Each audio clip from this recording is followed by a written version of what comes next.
From Music City, USA, it's David Hooper and Music Business Radio. From the TuneIn Broadcasting Studios in Nashville, Tennessee, this is Music Business Radio, your backstage pass to the music business. I'm David Hooper. With me today, mastering engineer Joe Palmaccio. Been mastering records for over 25 years. He's got 3 Grammy Awards and numerous gold and platinum albums. Joe, welcome to Music Business Radio. Thanks for having me.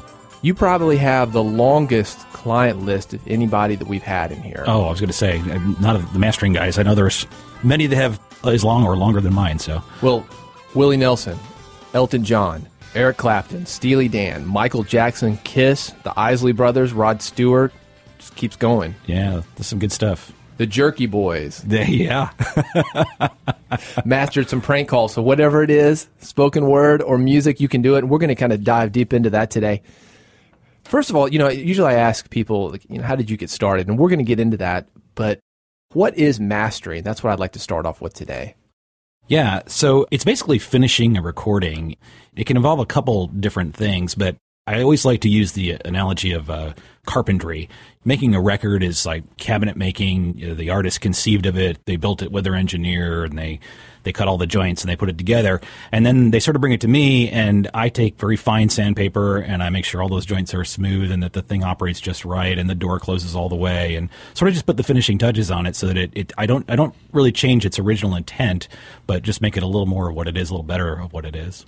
Let's get into specifics of why somebody would want that. What are the benefits of having your recording mastered? Right. So, again, it can be a couple different things, but let's use an album as an example now, because an album, if you've got 8, 10, 12, 15 songs, typically there can be a lack of continuity between those songs. And what I mean by that is you can have some that, have more bass, and some that are quieter than others. And so if you just strung them all together, it might be a very herky-jerky listening experience. And that would take the listener's ears off the music. So when you come to a mastering room and you let an experienced guy sort of work on your music, what they're going to do is sort of address all those things, address issues of equalization and address issues of level, noises, anything that technically could be corrected. The goal there is so that, again, when you press play on a record or you drop the needle on one side, from the moment you start listening to the moment you end, you're just immersed in the music. So we try to sort of help you get that. That's sort of the main part of the job. And then the second aspect of it is just a technical function, and that is we create a master from which other copies can be replicated. And that's an equally important job, but it's a technical one, not a creative one. As far as the creative one, it sounds like something that people probably won't notice if it's there, but they'll notice if it's not there. Yeah, a friend of mine who's a master engineer in town, he said this very aptly recently. He said, you will know when something is mastered well when you just think the recording is good, because it means the mastering guy didn't screw anything up. However, if it's a bad recording, you don't really know if he did a bad job. If it's a bad record that you don't like, you don't really know if the mastering guy screwed it up because you didn't hear what he had to work with before he got his hands on it. So I thought that was sort of a good one. Yeah, it's a lot like being the live sound guy. Nobody notices him when he's doing his job, but when he's not, he gets complaints. Can get the blame. So, what about the history of mastering? We've gone from an analog world, vinyl records, where how we were distributing music, and then of course CDs, and somewhere in there 8-tracks, mini disc, cassettes, and now more MP3s. How has mastering changed because of that? Right. So kind of going back to what I said about the two different processes, when it sort of started, and I'll just sort of use the 40s or the 50s as a starting point because we got to start somewhere. It really was just that technical part that I sort of mentioned earlier, where you were sort of making this master recording that was to be replicated. And there were techniques for getting a recording on a disc, which was a medium that you couldn't redo. In other words, if you started to cut a disc and there was a mistake, very often the performers were live and everybody had to start over again. So it was sort of a high pressure gig.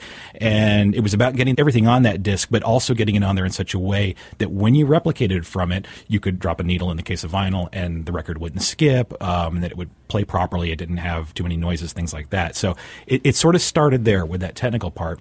And then as we got into the late 60s, record companies who had typically been the ones who had hired master engineers, trained them, built all the equipment, we started to see a departure from that with independent mastering houses.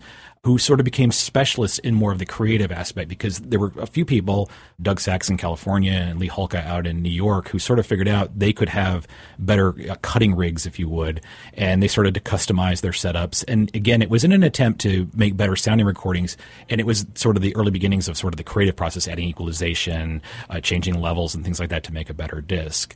So that brought us sort of into vinyl, and then through the 70s, that was sort of the thing, a lot of independent mastering.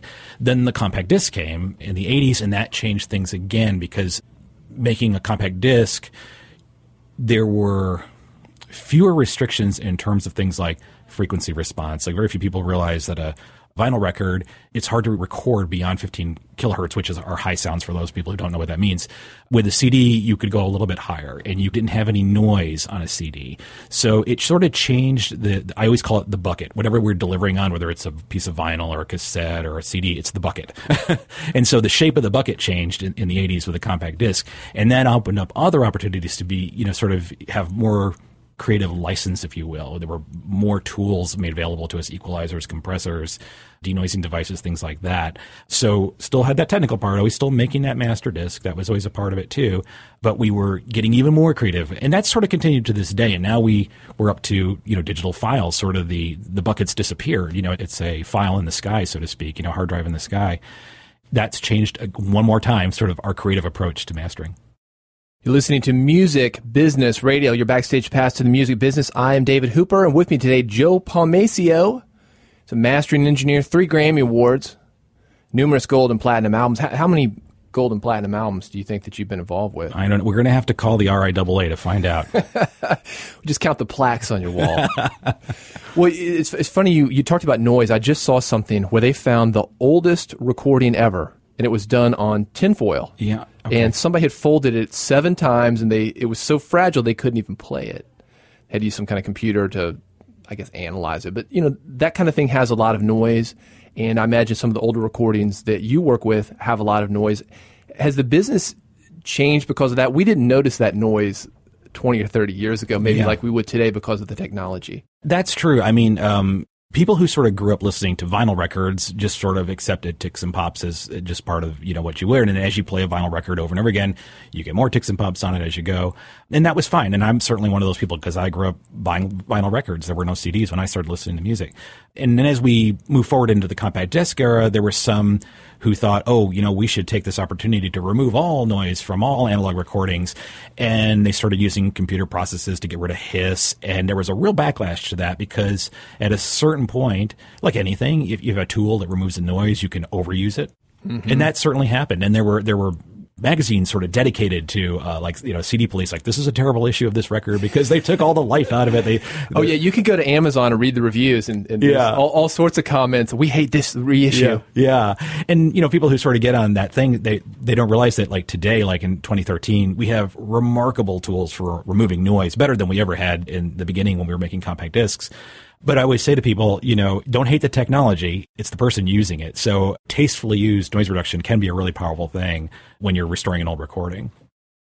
How did you get started? I know that you have a background as a musician, which I imagine helps you with your mastering. Yeah. So I always tell people my start in mastering was basically I wanted to be a rock star. I was a drummer as a teenager, and I had my sights set on, touring the world with a rock band and all that kind of thing.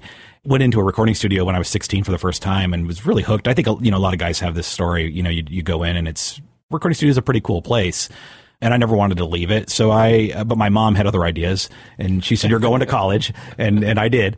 I was at a big university that had a recording program. So I got to participate in that and it was great. And it was also a school that had a huge music department, which was great for me being a musician. I just always loved to listen, and I would later come to learn that all that listening to recitals and orchestras and operas was all part of ear training that would sort of later paid off. Yeah, influence my work. Got my first job and was at a company that I was doing tape duplication for, and they said, hey, we're going to buy all this gear that we want to transfer all these tapes to CD. You want to learn how to use that? And I'm like, yeah, because I want to do everything, So it sounds like your first gig in the music business was kind of like let's call it a technician, kind of a factory job. Yeah, it was tape duplication. It was that and packing boxes in the shipping department. So absolutely. How did you actually learn how to master? Yeah. What was that process like? So it was slow, and it was sort of by fire, because after that I wound up working for Polygram Records basically because I knew how to use this compact disc mastering system called the Sony 1630. And anyway, I started working for them, and it was at a time when they were starting to convert large portions of their back catalog into compact disc. And they had set up a couple of rooms in a studio just outside of New York City, and I was there. And at first, mastering was sort of transferring tapes, analog album masters to a digital medium, which would then turn into compact disc. Luckily, met a few people who were sort of influential in the business, including Ted Jensen, who's still a really well-known mastering engineer, and started to sort of learn from some of these folks. I sort of learned on the job, I guess, to answer your question. There really wasn't any book to learn anything out of, or there wasn't a class to take or anything like that, at least at that time.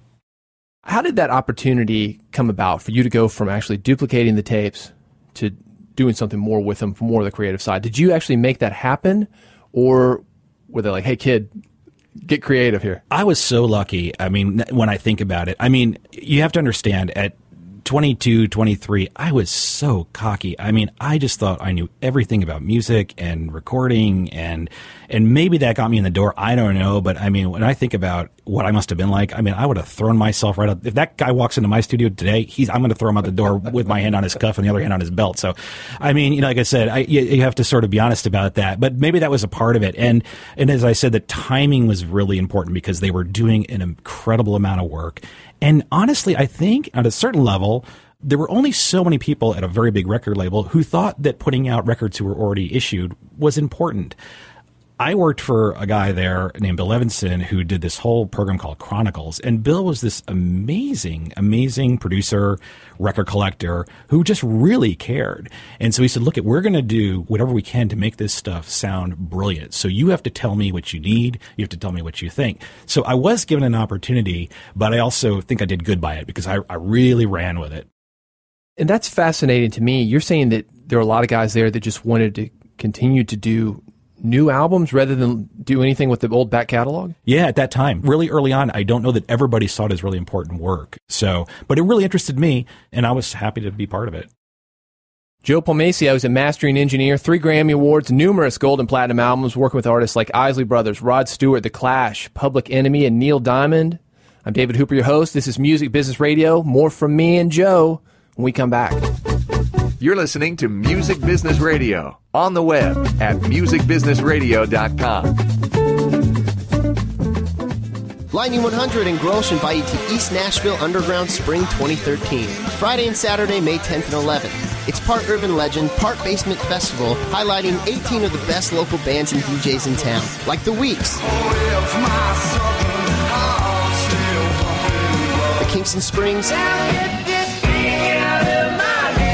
Carly, I like the shot that I get when you go. The Kicks,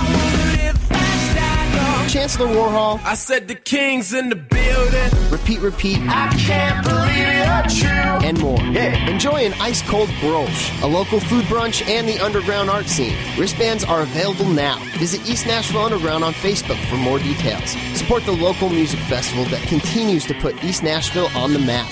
East Nashville Underground at the East Room, 2412 Gallatin Road. Sponsored by Lightning 100 and Grolsch. Imported by Grolsch Importers, Washington, D.C. With great beer comes great responsibility.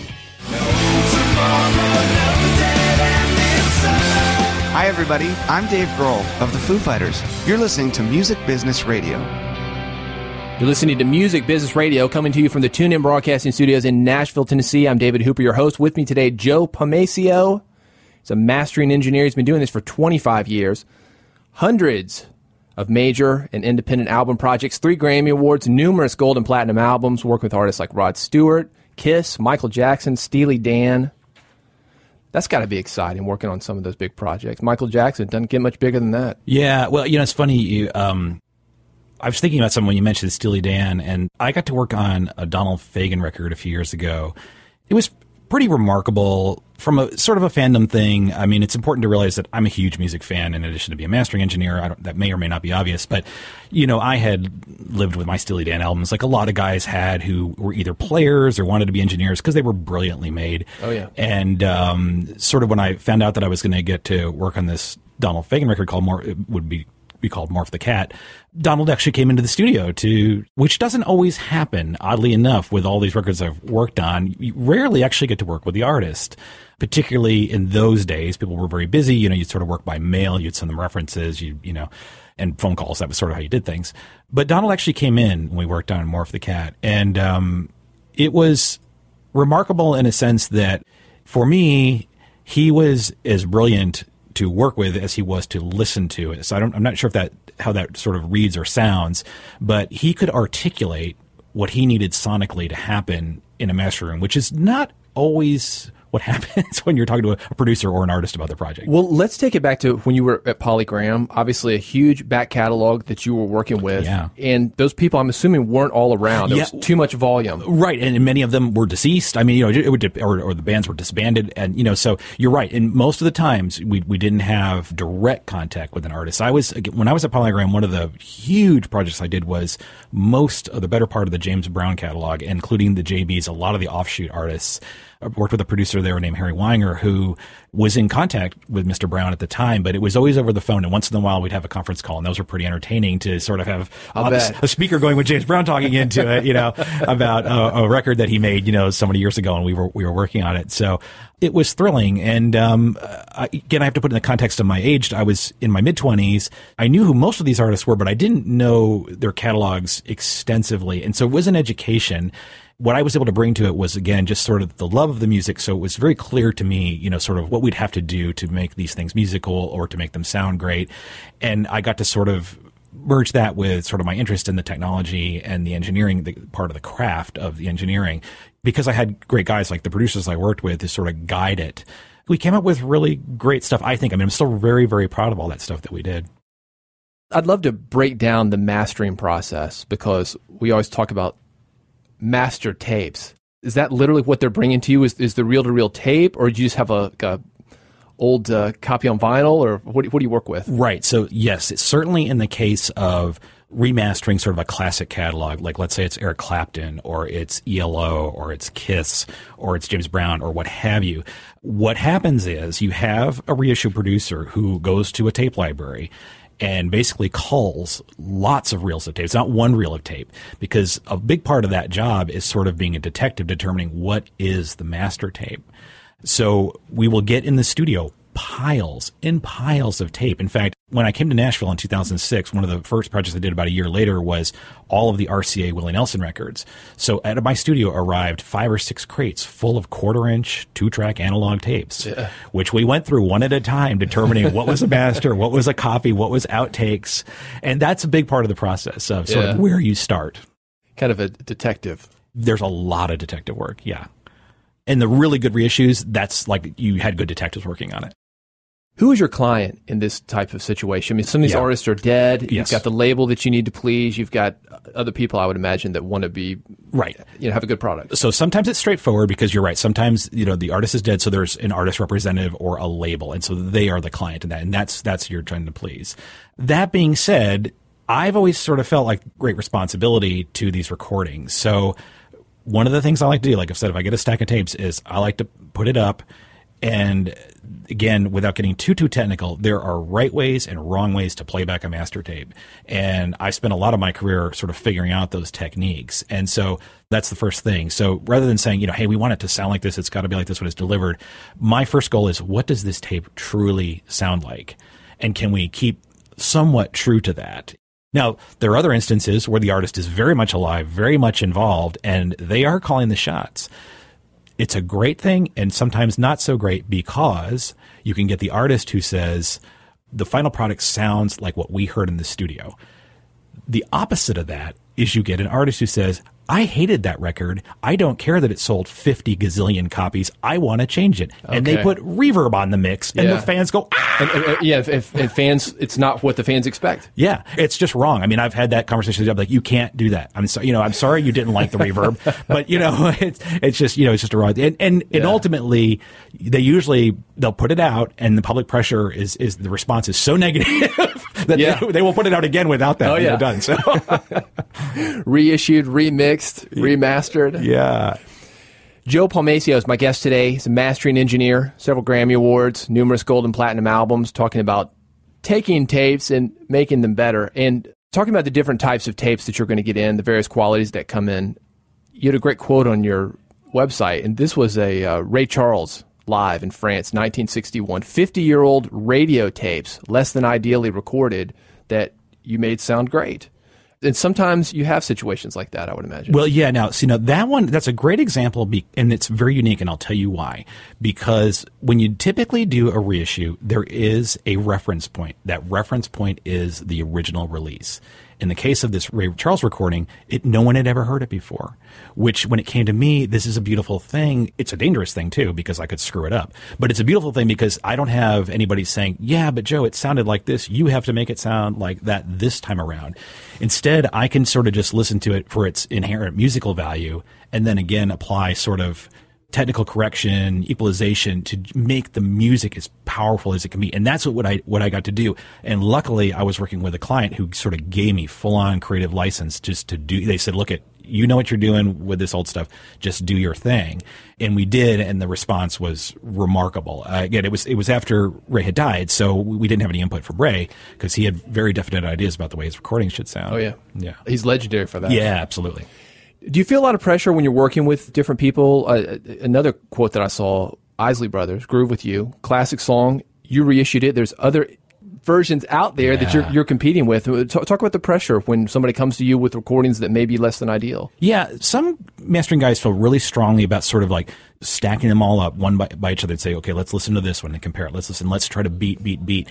And I only find that useful to a certain degree because the tape sort of tells you where it wants to go. Now, I don't want that to be misconstrued to the fact that what's on the tape is what you get after I master it, because I do think I have an impact on the final sound.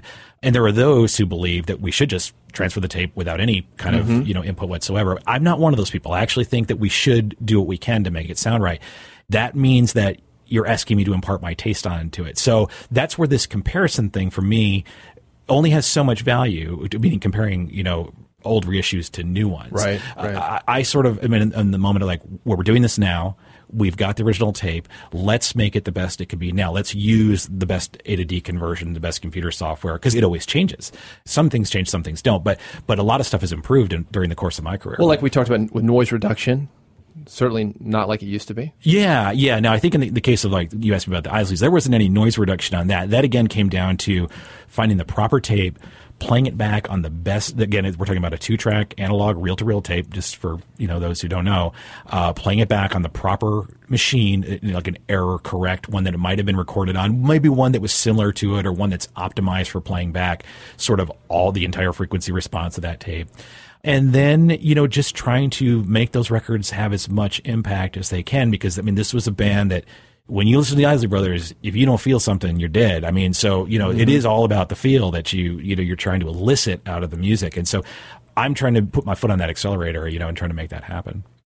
As a mastering engineer, you've got these tapes coming in. They're different formats. You must have a lot of equipment in your studio. I do. I have a lot in my studio. I have a lot in storage. Do you just bring it out when you have like some kind of rare format that comes in, or if you go rent it maybe? I do, yeah. And sometimes in the case of like, I've done a lot of restoring of old radio transcription discs where the disc was the actual recording medium. In those cases, I have a few people that I like to work with because they've got very specialized turntables for doing that kind of work. There's only a few of them in the country actually that do it. So it depends. But yeah, I have access to a lot of different technology. I have colleagues who specialize in we can sort of teamwork some of it. And then, and sometimes I do have to rent things. So it sounds like you're a manager as well as a creative guy. Yeah, you sort of have to be, because you are managing these projects, especially the older restoration ones. There's a lot of managing of the project, because not only are they asking you to master it, they're asking you to sort of be, I'm making air quotes here, in charge of the sound, so to speak, because they're so different than a modern recording, because on the one hand, they're so limited, and yet there's a lot of responsibility in taking an old transcription disc of Hank Williams and sort of presenting it to the public today. Speaking of formats, not only are there recording formats, but there are also consumption formats. As I mentioned earlier, we used vinyl for a long time in the music business. There are certain types of tapes, compact disc. Now we're seeing a lot of MP3s. Each one of those is a different skill, I imagine, to master it. And you brought in something that I'm very excited about. When we come back, we're going to actually play this, kind of get a little more information on what it is that you do. This band wanted their music mastered for vinyl. That's correct, yeah. In other words, it's a new project. It's a band called The Inscape. They're here in Nashville, really cool band, a lot of buzz on them. I'd worked with them a little bit on a couple projects in the last couple of years, and when they brought in this new record, we always talk, sort of have a conversation like, okay, guys, what are we doing? What are you thinking this time? What are you feeling? What are you listening to? And they said, you know what? We know we're going to press vinyl. They had pressed vinyl before. They said, but really what we want to do is with the mastering is we want you to prep it specifically for vinyl. And we want sort of the CD almost, if you will, almost to be an afterthought. Not really, because we paid a lot of attention to the CD too, but their primary concern was that they had a great sounding piece of vinyl. And so that sort of changed my approach to what I did with that project. So when we come back, we're going to check that out, the before and the after. I'm David Hooper, your host. This is Music Business Radio. Joe Palmaccio is my guest. He's been mastering for over 25 years, working with Elton John, Eric Clapton, Steely Dan. And when we come back, does vinyl actually sound better? Going to solve that debate. That's next on Music Business Radio. You're listening to Music Business Radio. Americana Music Association and AEG Live, the Messina Group, present Americana's Cross County Lines, hosted by Allison Krauss and Jerry Douglas. Give you a song and a one-night stand, and you'll be looking at a happy man, because you're the lucky one. Americana's Cross County Lines, Saturday, June 1st at the Factory in Franklin, Tennessee. Join Allison Krauss and Jerry Douglas in a unique one-night celebration of American roots music. Well, you're blessed, I guess, by never knowing which road you're choosing. Featured guests include Sean Colvin, Amos Lee, Angel Snow, Teddy Thompson, and Sarah Jarosz. Proceeds benefit the Americana Music Association's not-for-profit mission to advocate for the authentic voice of American roots music. Saturday, June 1st, The Factory in Franklin, Americana's Cross County Lines. A man can go insane trying to make it in this game. I got a pocket full of change. Hey, this is Will Hogue, and you're listening to Music Business Radio. From Nashville, Tennessee, it's Music Business Radio, your backstage pass to the music business. This is David Hooper. I'm your host. With me today, Joe Palmaccio. He's a mastering engineer, and he's been doing that for over 25 years. Bands like the Isley Brothers, Rod Stewart, and Neil Diamond. Joe, before the break, we were talking about Inscape. It's a Nashville band that you worked with, and you've got a sample here that we're going to play for a minute. These guys wanted this thing mastered for vinyl. Yeah. And I know a lot of people think that vinyl sounds better. A lot of guys, they seem to, I guess, have a nostalgic thing. They oh, man, wouldn't it be great if we could have a record that sounded like the 70s? And here's my question. The equipment has changed. I mean, even if you master it for vinyl, or even if you want it to sound like the 70s, the equipment is a lot different than it was. And does that affect things?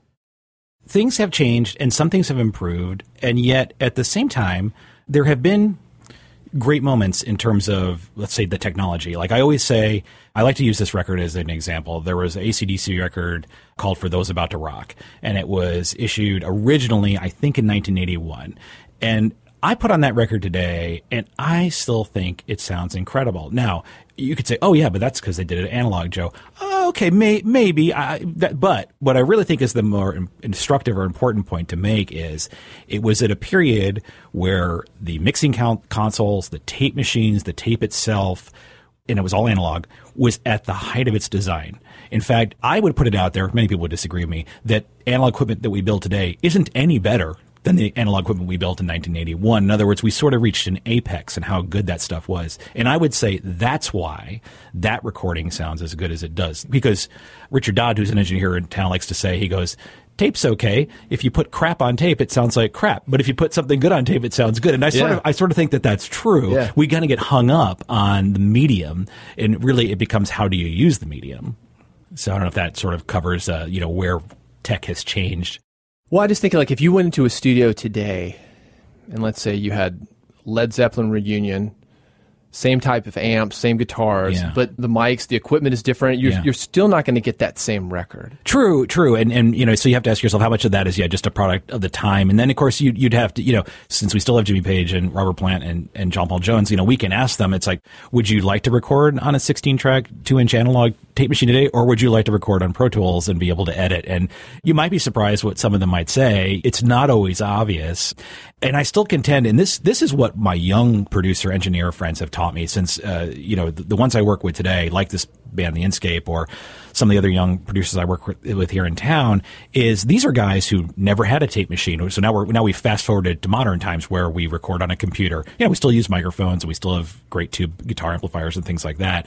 But we have, digital recording workstations, and we have a little bit of analog of electronics, after the microphone, but there's really a lot of digital. And so, again, the quick thing would be, oh, well, it can't possibly be as good. It's digital. And I just think that's completely wrong. I work with too many folks who are just so good at using this digital technology well. That's one of the things that you talked about, like the AC/DC record. When that was put out, the guys were pros. Now, a lot of the reason a lot of people might not like digital is because you've got every 12-year-old kid recording digital. So maybe it's the people. It could be because, today, if you have a laptop and a microphone, you're a producer. Right? That's sort of where we are with sort of modern, recording. Not to make too much fun, but it is true that we've sort of lost our system where you were a journeyman at a studio and you sort of learned from the older guys who are more experienced. That almost doesn't exist at all. Today. And it's hurt. It definitely hurts it. But. Well, let's talk about Inscape. They put some records out on vinyl, and I don't know if that is because of a marketing thing or because they thought it sounded better, but they came to you to master for vinyl. Right. So, I think it's important to know it's a young band, so I don't know what their exact age is, but I'd say they're all in their early to mid-20s. Didn't grow up, probably going to the record store and buying vinyl, or maybe they did, who knows. But iTunes was probably a big part of their musical pedagogy and learning to listen and the radio and whatnot. But something about vinyl has made them connect. The other thing I always think about vinyl, because again, I'm a person who grew up with it, is you like to hold it. First of all, it's the size. It's a very tactile experience. Yeah, it's 12 by 12. And it's very visually arresting to look at an album cover. You can read the print. Old records had, gatefolds and booklets, and they were really cool. And so it was a really fun thing to have in your hands. Not as exciting as a jewel box, obviously, that you have with the compact disc. So I never sell that short. I actually think that's an important part of maybe the appeal for vinyl. But yeah, these guys, said, look, we want to make a vinyl record. And I think one of the things that's important, a distinction when people say, what's the difference? Why do people like the sound of vinyl better than the sound of CD? One technical limitation of making a vinyl record is you cannot make it as loud a recording. And while on the one hand, if you play two recordings for someone, and they are identical except one is slightly louder, they'll always tell you that the louder one sounds better, right? Well, it's like sweeter. It's like the Coke versus Pepsi challenge. Yeah. Always going to go for Pepsi because it's sweeter. Right, so there's a physiological reaction. Yeah. This isn't about you learned it that way. There's something mechanical going on with your ear and your brain that's telling you that louder sound is the better sound. So why would it be that the quieter, vinyl is the preferred thing? And as I mentioned, I think in an earlier part of this, with a vinyl record, there's a limit to how much high-end can be recorded. And so vinyl records can have a somewhat softer sound. They have this reduced level. They have less density than, say, a modern digital recording can have. And all these things sort of make an aesthetic that may be more appealing to some. The thing I like to point out about that is it's possible to replicate that sound on a compact disc. I know audiophiles, you're horrified. You're gonna hunt me down and burn me. I know it, but I'm sorry. As someone who's made a lot of recordings, it's possible to make great sounding compact discs. Right. So, well, let's check one out. And this was actually mastered for vinyl. We're playing it off CD. Yeah, we're playing off CD. Yeah, there's no turntable in here, is there? There is not. You're listening to Music Business Radio. I'm David Hooper, your host. With me today, Joe Palmaccio. He's a mastering engineer. He's done that for over 25 years, 3 Grammy Awards, numerous gold and platinum albums. This is a band out of Nashville.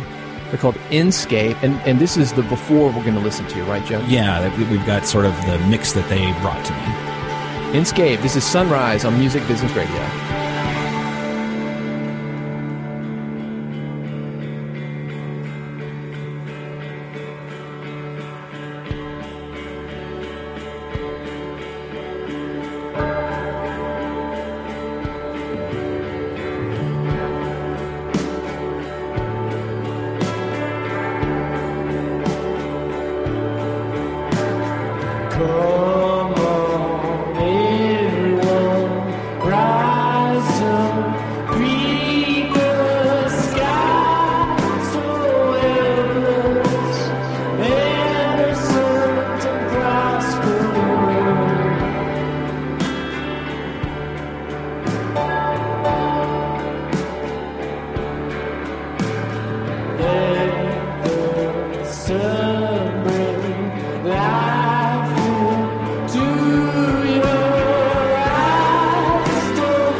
Inscape on Music Business Radio. The song is Sunrise. With me today, Joe Palmaccio. That was the before. And what is it that you hear, Joe, when you listen to something like that? It's an interesting recording because it's got a very dreamy-like quality. It's got a lot of reverb going on. They've obviously wanted to sort of create soundscape with it. The vocal, obviously, it's not like a crystal clear vocal or anything like that. It's real dreamy and murky. And so that's sort of their thing. They sort of have this sort of mysterious delivery. And I didn't want to get rid of that. I wanted to enhance it. At the same time, because it did have this dark, almost veiled quality, I wanted to see if I could get just a little bit more clarity on it, so that the experience would be, you're still in the dream sonically, you're still, feeling like this sort of dreamscape, but you could see perhaps a little deeper into the picture. Because I always like to use visuals when I'm listening to music. It's sort of like a lot of us close our eyes when we listen to music, and there is sort of a 3D imagery. There is, of course, an oral 3D imagery that's created by two stereo speakers. But so one of my goals is to sort of see if I can stretch that front to back depth out a little bit. And that was sort of my goal with this, was sort of the processing that I did. The other thing is because, again, it was going to be for vinyl and not compact disc, I used very sparing amounts of what's called digital limiting, which is sort of the device, and we can talk about this, that makes modern recordings sound so compressed and squished. There's almost none of that on the mastered version of this. Right here, we're recording, and if we watch the monitor, we can see like the sound waves. Yeah. You talked about just kind of compressing those, sort of the highs and the lows. Yeah, so the way we should think about compression and digital limiting, again, it's sort of a misunderstood thing, but it is something that really affects just any average music listener, and that is, it's the relationship in a mix between the peak, the absolute loudest sounds in a recording, and the average sounds, or the RMS, those that sort of sit below the peaks. What limiting does is it pushes those two things together. And as that range from the average level to the peak level decreases, we get this very harsh sound that most people have found. Why are we listening to music like this? Why does it sound like this? It must be Apple's fault. It must be MP3's fault. It's not. It's not their fault. It's not compact disc's fault. It's us engineers who are doing that, and us musicians and us record producers and artists who make it sound like that. So okay, so let's check out. This is Inscape. What are we going to hear here? So now this opened up a little bit more. Right. So this is the mastered version. I would say it's a little more clear, a little open, a little wider, and a little deeper sounding. That was, again, to have the maximum musical impact. That was sort of the goal. So yeah, check it out. Inscape, Sunrise on Music Business Radio.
Inscape. That was Sunrise on Music Business Radio. That was the after version, after my guest, Joe Palmaccio, mastering engineer extraordinaire, took hold of that.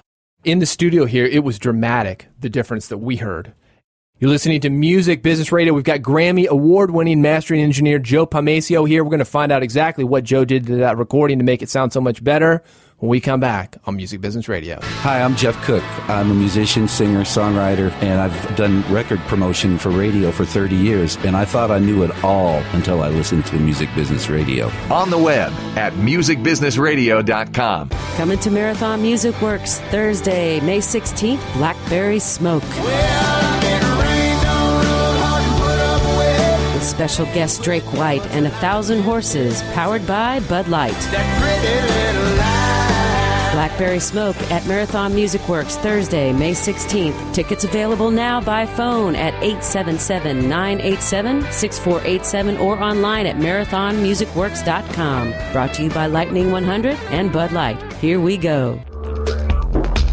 Bringing together music makers and movers and shakers. Music Business Radio. This is Music Business Radio from the TuneIn Broadcasting Studios in Nashville, Tennessee. I'm David Hooper, your host, and with me today, mastering engineer Joe Palmaccio. He's worked with artists like Barry Manilow, Michael Jackson, Kiss, Eric Clapton, Elton John, and Willie Nelson, among others. Joe, before the break, we had a band called Inscape that you worked with. We heard the before and the after. Everybody in the studio could hear the difference. I'd like to know, what exactly did you do to make it sound so good? This record, the one thing that's not different about it is in terms of like my approach. I mean, I've sort of used a similar approach for everything I master, which is I use a series of tools, the primary one being an equalizer. For those who don't know what an equalizer is, it's the tone control, for lack of a better description, on your stereo. You can, turn it one way and the bass goes up. You turn it another way, the treble goes up. Mine's a little more complex than that. It's a little fancier version of a tone control, but that's sort of my primary tool. And I have some other things that can enhance the stereo field, make something sound wider or deeper. I have tools called compressors that can make certain lower level elements of a song sound more forward in a mix. So through a combination of using those types of tools, as we were listening here in the studio, the thing I could hear is that you hear a punchiness to the bass that wasn't there before, sort of a weight. You hear a clarity and snap on the drum parts, and even a little more clarity to the vocals. So we don't lose sort of that nice ethereal quality that it has, but there's a nice clarity and depth to it. It feels a little wider from left to right. That's sort of the goal. It was enhancement. It was a good recording to begin with. I was able to use my tools to sort of enhance it, make it sort of more of what it was. Is there any point in a normal recording process where it's too late to bring you in? Yeah, there is. I may have mentioned this earlier, but we've sort of been on this trend of making really loud recordings. And so there's a debate about, good or bad having loud recordings. But one of the bad things about having a loud recording brought to mastering is that it's sort of, I use the metaphor of it's a fully cooked dish. In other words, you've brought me a meal and it's fully prepared. And so if I stick it back in the oven, which is my process, I'm going to burn it. So yeah, there are times, when I get something and I actually use the expression, I'm like, you've cooked this mix, and there's, you've left me no headroom to work with. You've given me no place to go. All sort of every piece of the paper is colored in. Everything's on 10. Yeah, everything's on 10. Can't go past 10. And there's just nothing left for me. So it does happen sometimes. We actually have some recordings here for you today, Joe. This is a section of the show we call Dave's Demo Derby. So we're going to see if these are fully cooked or not. Excellent. And a quick question before we get into it. Are you at the point when you listen to music that you're like tweaking like everything, like a little more mid-range, a little left? It depends. And this is sort of one of my rules about is it well produced or not. If the answer is no, if I listen to something and I'm not doing that, then that just means that the music is so good that I'm not paying attention to that part of it. Perfect. We're going to find that out right here, right? Yeah. The first guy that we've got for you, and he sent a full-on poster, and I like him because he says, "Thanks, David." Clayton Bush. He's got an album called Spanish Satellites, available now. I'm going to pass this over to you, Joe, so you can look at it. Very good. Send me a handwritten letter. This is really great. David, thanks so much for all your advice. It's really helped me elevate my career to a higher level. I've enclosed a copy of my debut album for your listening pleasure. You're gonna tell if it's listening pleasure or not. As well as for consideration, we play on the Demo Derby. And this is great. Clayton is from St. Augustine, Florida. And this song is called Stone.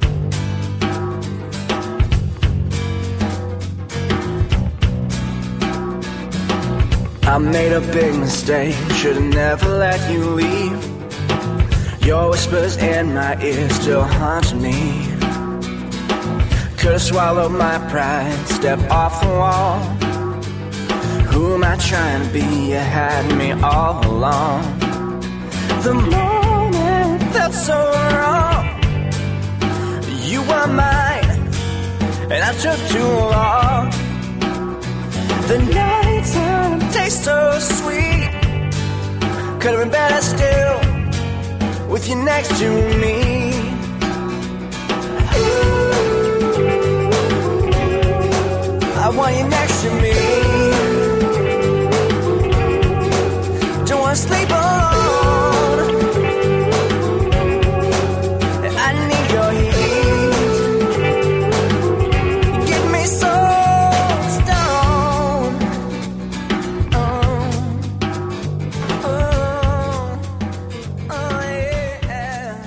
Clayton Bush on Music Business Radio. It's ClaytonBush.com. The song is Stoned. Before we get into your critique, I've just got to read the rest of his letter. Joe, I think this is really great. He said, I'm currently doing a song-a-month promotion on my website, ClaytonBush.com. I'm giving away fresh, new original music to anyone that joins my email list. Please check it out if you like what you hear. I think this would be a great opportunity for people to see how that kind of promotion is done. So check him out at ClaytonBush.com. As far as the music goes, I'm going to let you critique that. Yeah, Clayton, good job. I liked it, and I particularly like his voice. I think he's a good singer. The thing that sort of struck me, just like what if I put on my producer ears, it was I liked that it sort of wasn't cluttered. I think there's a real temptation with a lot of young artists especially when they're sort of self-producing, just to throw a ton of stuff, on their recordings. They think, hey, let's make it pro, let's throw everything at it. And you got 50 tracks, you might as well fill them up. Yeah, right? and that was the first thing I noticed. He didn't do that, and I think that sort of shows some musical maturity and some production maturity. So I'd say good job there. Yeah, sometimes less is more. Absolutely. Going to see if we can continue on that trend. Ellie Mae Johnson, she's got a funny song title. She's also from Florida, Port Orange, Florida. She's got a song called Crazy Out of My Mind. Ellie Mae Johnson on Music Business Radio.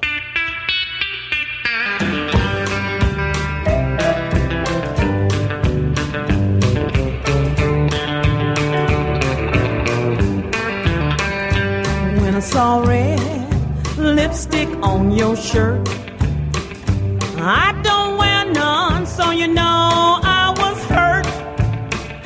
And then you lost your gold wedding band, the one you wear there on your left hand. And then I get a bill for a blue nightgown, dated for the weekend that you were out of town.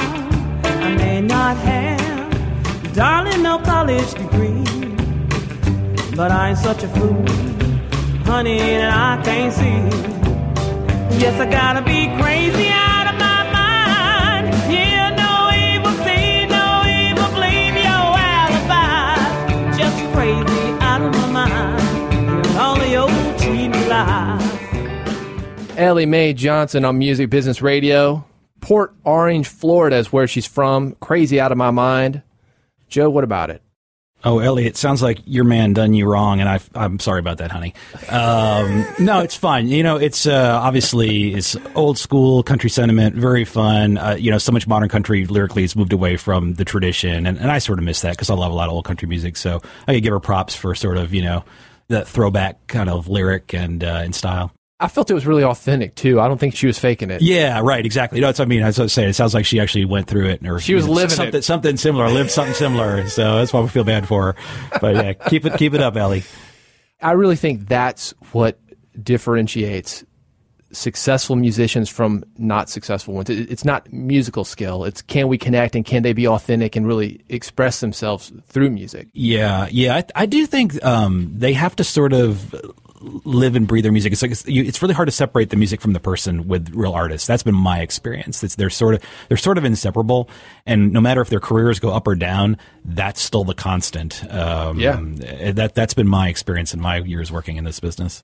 Somebody was talking about Brooks and Dunn in here one time. If Brooks and Dunn, Ronnie Dunn would be playing bars if he weren't playing arenas. Right. I had known a gentleman named Kirk West years ago, and he was the road manager for the Allman Brothers.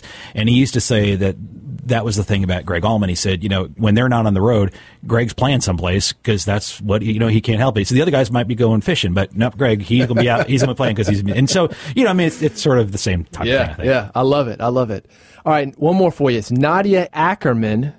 Well, she's from your old stomping ground, Charleston, South Carolina. Oh, my. Yeah, look at that. This song is called Live Again. Live Again on Music Business Radio. When you feel you're falling behind, everything is twisted in your mind. You can hear the calling of the night.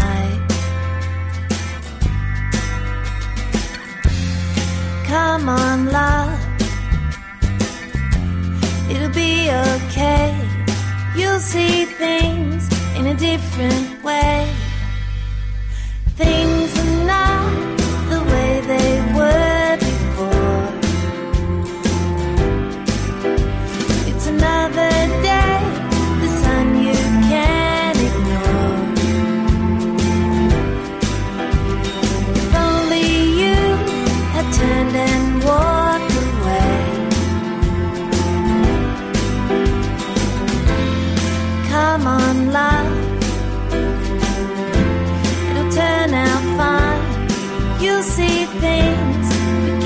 shine.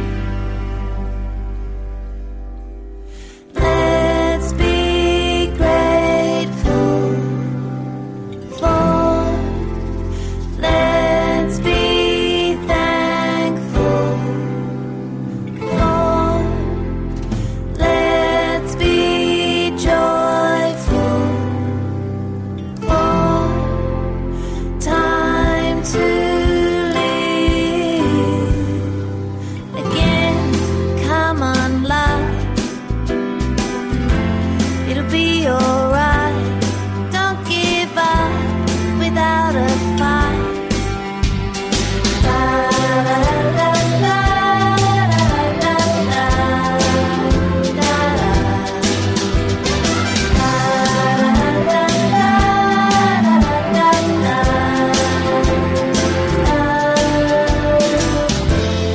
come on, life,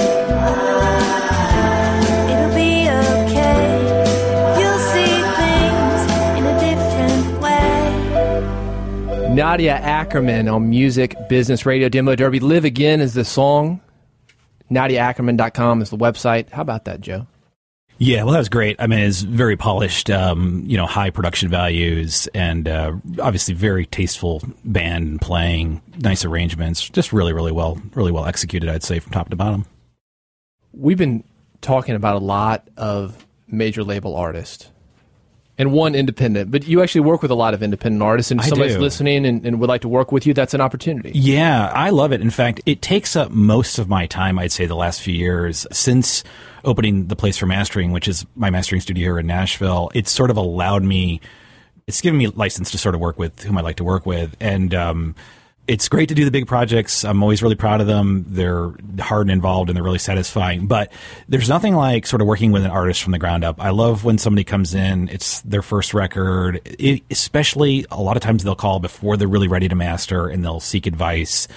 For me, it's sort of an investment, not a financial investment, but sort of a musical investment. And they can sometimes need the support, and I'm happy to give it, and I'm happy to sort of be in on the beginning of what sometimes is our amazing careers. So It's fun, isn't it? It's fantastic. I always think that 0 to 10,000 records, so much more life-changing than 10,000 to 100,000 or 100,000 to a million. Yeah, and I love when we're working on a record and we have a record release party and I go to the basement or something to hear them do it. And I mean, I just love being part of it. And then if they have great success beyond that, I'm just so happy for them. But there's something really wonderful about sort of being in on the ground floor. Yeah, that's how you and I met, record release party. That's right, with another wonderful artist, yeah. So, Joe, it's theplaceformastering.com. Yes. And there's information on you. There's the full bio with hundreds and hundreds of artists. Oh, there's lots of pages on the placeformastering.com website. Half of it is artists that you've worked with. So, Joe, appreciate you being here. Thank you so much. Check him out, Joe Palmaccio, theplaceformastering.com. Thanks for listening. Thanks to everybody who sent in demos. And I'll see you next week when I interview another industry guest. Thanks for listening to Music Business Radio, a production of Tuned In Broadcasting Incorporated, Nashville, Tennessee. Recorded in the WRLT Lightning 100 studios. Music Business Radio is produced by Gary Crane, David Hooper, and Dan Buckley. Special technical assistance by Tom Hansen. With Pro Tools post-production by Justin Hamill and Dan Buckley. And Lester said, the train leaves in 5 minutes. For information on syndication, guest booking, demo derby music, or downloading previous episodes, visit musicbusinessradio.com. Music Business Radio.